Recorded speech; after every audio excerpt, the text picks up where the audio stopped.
नमस्ते। अगला प्रश्न है अपना 21 से। आचार्य रामचंद्र शुक्ल ने हिंदी साहित्य के प्रारंभिक युग को वीरगाथा काल इसीलिए कहा गया क्योंकि इस काल में सभी कवि वीर थे व इस युग में वीरगाथा प्रधान कृत्य की प्रचुरता थी। इस युग में वीर रस का प्रचुर वर्णन हुआ है। इसमें वीर राजाओं का वर्णन है। सही आंसर ब, इस युग में वीरगाथा प्रधान कृत्य की प्रचुरता थी। 22वां, रामचंद्र शुक्ल ने वीरगाथा काल में किस साहित्य को सम्मिलित नहीं किया है? रासो साहित्य, नाथ साहित्य, सिद्ध साहित्य या द अ और ब? सही आंसर है अ और ब। अ है रासो साहित्य, ब है नाथ साहित्य। 23वां, सूची 1 को सूची 2 से सम्मिलित कीजिए तथा नीचे दिए गए कोड का प्रयोग करते हुए सही आंसर दीजिए। जैसे मिलान करना है इस प्रकार।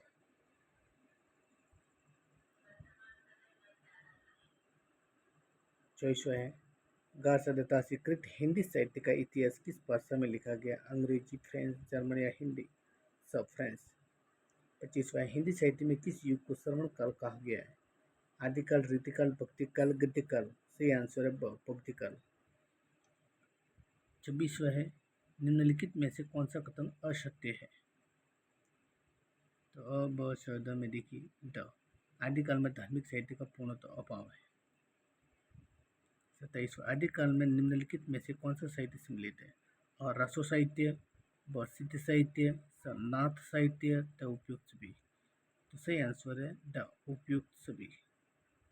28वां है, गार्सा दत्तासी का ग्रंथ इस्तवारदालाल तेरचूर एन हिंदुस्तानी प्रथम भाग किस वर्ष में प्रकाशित हुआ? 1839। 29वां, आदिकाल के समकालीन कौन सी युगीन परिस्थिति नहीं थी? राजपूत राजाओं में परस्पर युद्ध, व इस्लाम धर्म का विकास, समाज में विभिन्न कलाओं का विकास, बौद्ध धर्म का पतन? सही आंसर है समाज में विभिन्न कलाओं का विकास।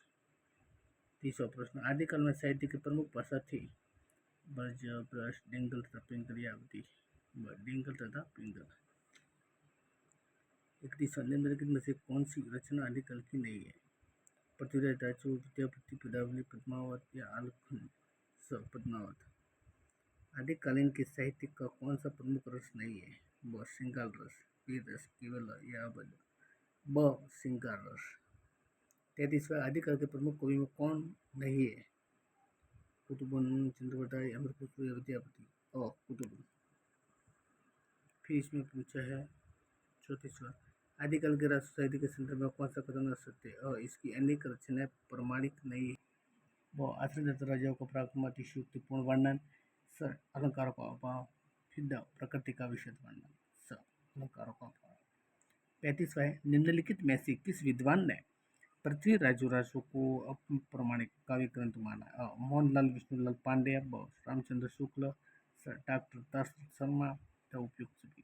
सही आंसर है ब, रामचंद्र शुक्ल। 35वां, पृथ्वीराज राजो को सर्वथा प्रमाणिक ग्रंथ मानने वाले विद्वान इनमें से कौन है? कन्नड़ टॉड, ब, Shyam Sundar Das, Mohanlal Vishnulal Pandey, the doctor Buller? सही आंसर है द डॉक्टर बुलर।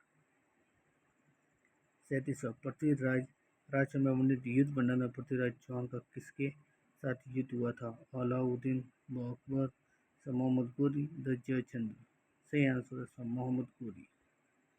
38वां, पृथ्वीराज राजो का नायक पृथ्वीराज चौहान है, नायिका कौन है? नागमती, पद्मावती, राजमती, द संयुक्ता? सही आंसर है संयुक्ता। 30वां पूछा 39वां, पृथ्वीराज राजो के संबंध में कौन सा कथन असत्य है? यह वीर और श्रृंगार रस प्रधान महाकाव्य है, और नायक के पराक्रम और शौर्य का स्वाभाविक वर्णन है, इसमें युद्धों का सजीव वर्णन है, द प्रकृति का अत्यंत विशद वर्णन है। ब, नायक के पराक्रम और शौर्य का स्वाभाविक वर्णन है। 40वां है अपने पास प्रश्न 40वां, अब्दुल रहमान कृत संदेश राशक किस प्रकार का काव्य है?